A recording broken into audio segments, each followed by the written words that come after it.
In this video, I'm going to show you an advanced AI blogging automation that uses Perplexity's new deep research feature, as well as Claude 3.7 Sonnet, which is a new advanced hybrid reasoning AI model. We've got two different versions of our blogging system on the go. One uses make.com, the other uses the N8N automation platform. So you can choose whichever one suits you. The make.com version is a bit easier to understand, whereas the N8N version has a few extra advantages. You can bulk generate articles using an Airtable base for both of these systems. However, the N8N version also comes with the additional capability that you could use an AI agent, such as one through Telegram, to trigger the generation of the article directly. Check out the link in the description if you want to see a full run through of that. I'm going to run through this in our make.com scenario. I've gone through both these systems in separate videos, but I've made some key updates in order to integrate Perplexity's deep research feature and to use Claude 3.7 Sonnet. If you want to get the blueprints to these automations, then check out the link in the description to our community. A key benefit of this automation is that we're using Claude 3.7 Sonnet, which results in just a simpler automation. Previously, if you wanted to create a blog post of that length, you need to create an iterator to generate the article section by section,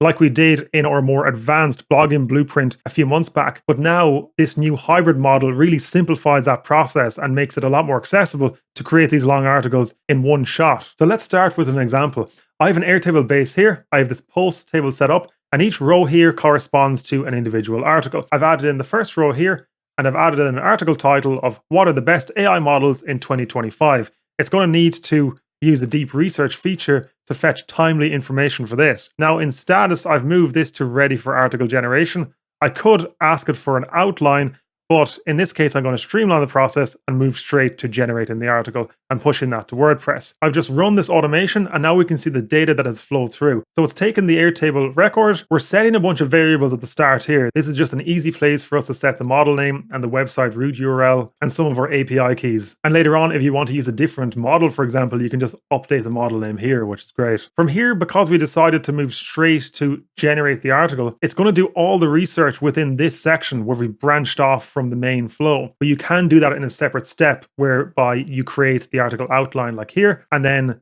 review that in Airtable, and then choose to generate the article based on that. So we're using this to get the XML sitemap for the website. Most websites have an XML sitemap, such as your website address with post sitemap.xml at the very end. The address can vary a little bit, but your website probably has an XML sitemap that you'll be able to scrape for this automation. So earlier on, we added the website root URL within these variables. This is a simple HTTP request where we're getting that XML sitemap and it's returned the response. We're using join and map functions just to clean up that data a bit and just get the URLs from the sitemap.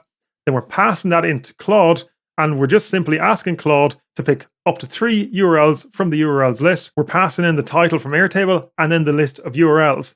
And then it's going to choose relevant links that we will then use in the article. The response from that was these 3 URLs: the rise of artificial intelligence, what is AI, the future of AI. So these are relevant articles that I will try to link internally. Because we decided to jump straight to generating the article, then it branched off to this separate section, and it used Perplexity's deep research feature. And I've just asked it to create a summary of facts, figures, and information to include for a blog post. Do not respond with introductory text. Do not number the headings. And then after that, the topic is the following, title, and we're asking it for a specific structure of key points, data, information, keywords, any elaboration on each key point, and a bunch of other items in the prompt here. The response from that, you see choices, message, content. It came back with this really long chain of thought process at the start of its response, which is pretty cool, but we don't want that because it's just going to be extra noise later on in the automation. So we're going to remove that in the next step. It's come back with a ton of insights and statistics and information across a lot of different AI models, from proprietary to open source. We see specialized AI systems, trends, performance benchmarks, and recommendations, market statistics. There's a lot of good stuff in here. Next up, I passed it into this text parser, and this horrible regular expression is just filtering out that think part from the start of the response. And the result of that, as you see here, is just the Perplexity response, but without that starting section that we don't want. Then we're passing this in to Claude, and we're referencing the model name that was a variable at the start of the scenario, which is 3.7 Sonnet. Now you can pause the video if you want, but this is going to create an article outline for the topic based on the following topic and analysis. And so we're passing in the article title, and we're adding in the analysis, as well as instructions. So if you provided specific instructions on Airtable, then it will also include those as well. And we've specified a very specific structure that we want of key points, keywords, facts, figures, retain the data, and then we've added in the analysis, which is the result from Perplexity. And the result of that is a nicely cleaned up article outline that we can use to create the article. And it has a bunch of different sections, which is great. Now we're using the set variable module as a way to get the data back into the main flow. You cannot merge flows in the same way that you can do an n8n, for example. So we're using this set variable option where we're setting the article outline and citations and deep research, and then we're setting them there. And then when we go back to the flow, so in a router in make.com, if you right click and go to order routes, you can see the order that those routes are executed in. This is the first route that's going to be run. And if that has been set there, then by the time we use this get multiple variables here, it's going to be able to get the value from that into the main flow. That's a pretty cool trick if you've never used it before. And it just means that we do not need to duplicate this entire flow here just because an outline was not created to start with. So it just can help us simplify our scenarios quite a bit. So now that we have the article outline and citations and research directly in the main flow, we now need to generate the media for the article before writing the article. Now we have these modules here, which I've called Flux 1.1 Ultra, which is one of the best image models available currently. And once it generates those, it uploads them straight to WordPress. And then we use this data for SEO API, which is a really powerful API that we can get lots of great insights for SEO, but you can also use it to scrape Google search. And what we're doing here is we're just passing in the article title along with youtube.com at the end. And this is effectively just doing a programmatic Google search. And the result from data for SEO is a pretty comprehensive result set for each of the individual search results on Google. But we do not want to pass all of that into Claude. So what we're doing here is we go down and we're using the join and map functions, which are some more advanced functions of make.com. And we're just extracting just the URLs from each of those search results. So when that was actually run last time, the prompt that we gave it was you're an assistant that will return the first YouTube video URL that you find from the following. So we have all of these URLs. This is the first on the list.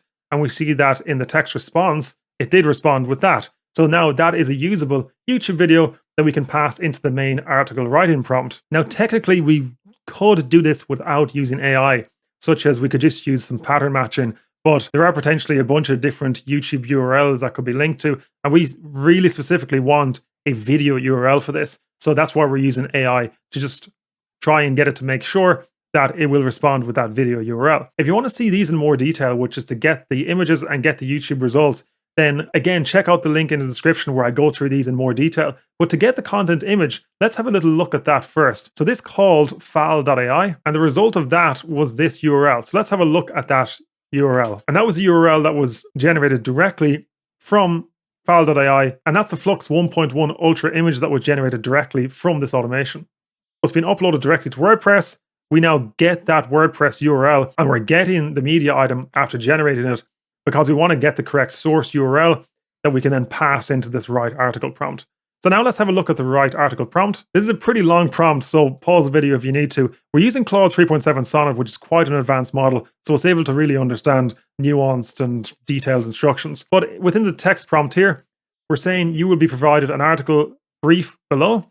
Write an article based on it. You will be provided with a considerable amount of data and insights in the research section. It's your role to create an easy to understand blog post based on this in relatively concise and simple language. Within the Airtable base, you can add in a tone of voice, you can add in keywords, you can also add in instructions. We're adding those into the prompt if they've been populated in the Airtable base, but if not, we ignore it.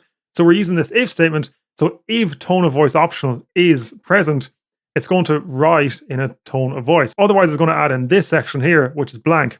It'll do the same with keywords, and it will do the same with instructions later on in the prompt. We're instructing it to create a high-level NLP-friendly introduction at the start here. Then we're asking it to create a key takeaways section. There'll be a maximum of 5 bullet points in the key takeaways section.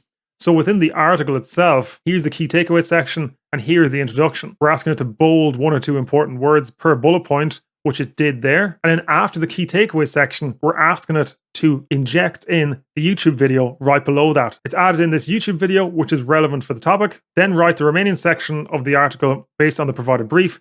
Each section should start with a H2 tag which is a heading to tag, and that's in HTML. We're asking it to add in this image after the first section. So that's the image that was generated earlier on, which is great. We're asking it to include list items where necessary to demonstrate your points. So if we go through that article that was created, it has, oh yeah, it did it there, which is great. So there's a little bit of variation in the sections here. It does not do it in every case, which is kind of what you want. You don't want every section to be exactly the same. So again, I'll just run through this outline. You can pause the video. And we've just added in some general directions of writing. I've asked it to use contractions in your writing. Do not start consecutive sentences. I have a blacklist of words to not include. Some of these are kind of dead giveaways of robotic AI writing, so I've just added these in. I've asked it to include a sources section on the following citations below, and I've provided specific instructions for how to format that. So if we go down to the very bottom of the article, and we see at the very bottom here, we have the list of sources. Then here we're using these XML tags. Claude is particularly good at being able to understand these XML tags because these were used when training the model. So what you can do is just write your prompts in this kind of format. We have topic and then closing tag topic, article brief, closing tag, article brief. And then we're adding the data in from the previous parts of the automation. That's the title, the article outline, the citations, and the deep research. So we're loading all of this data into the prompt to create the article. And then we're asking it to include the following internal links naturally within the text. And then we're adding in the internal links, again, earlier from the automation. So let's have a look for those internal links.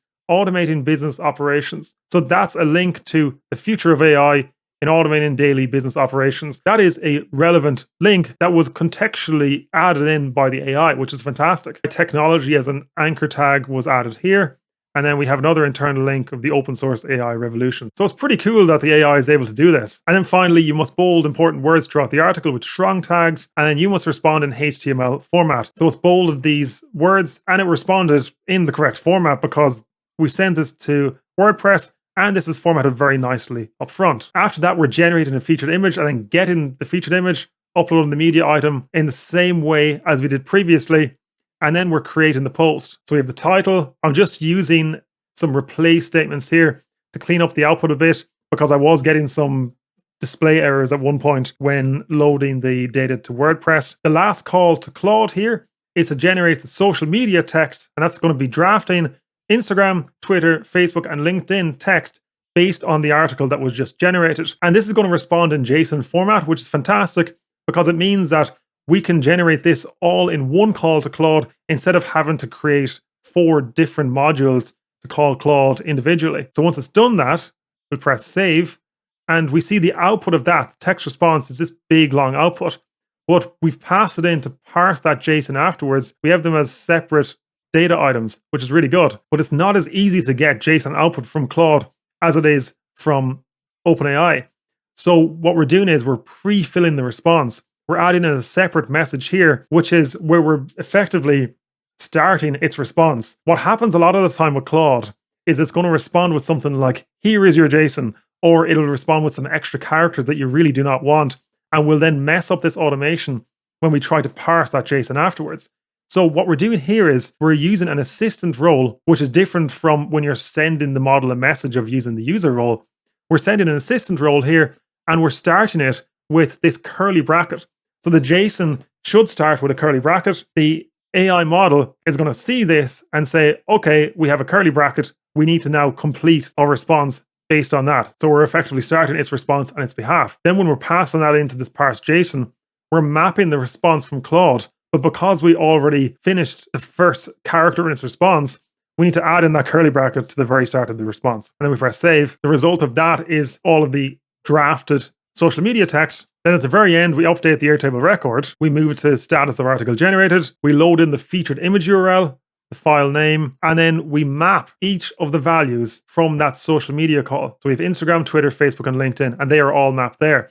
And then within Airtable, you'll see each of those show up separately. Then you go to your Airtable base, you click on the article link, you see that you have a fully generated article within WordPress. That's currently saved in draft mode, and then you can go in, make whatever changes you want, and press publish. If you're very confident in this process, you can even go in, create a post, and change the status to published. Then that will auto-publish the post instead of creating it in draft mode. After that, the status will have moved to article generated within Airtable. You can then go in to the social media text and adjust that however way you want. When you're happy with that, you can move this to push to socials. Again, click this automate my post button. In that case, you need a webhook at the start of the scenario. Otherwise, click run once, have this run on schedule. It will go down through this route, which is the push to socials route.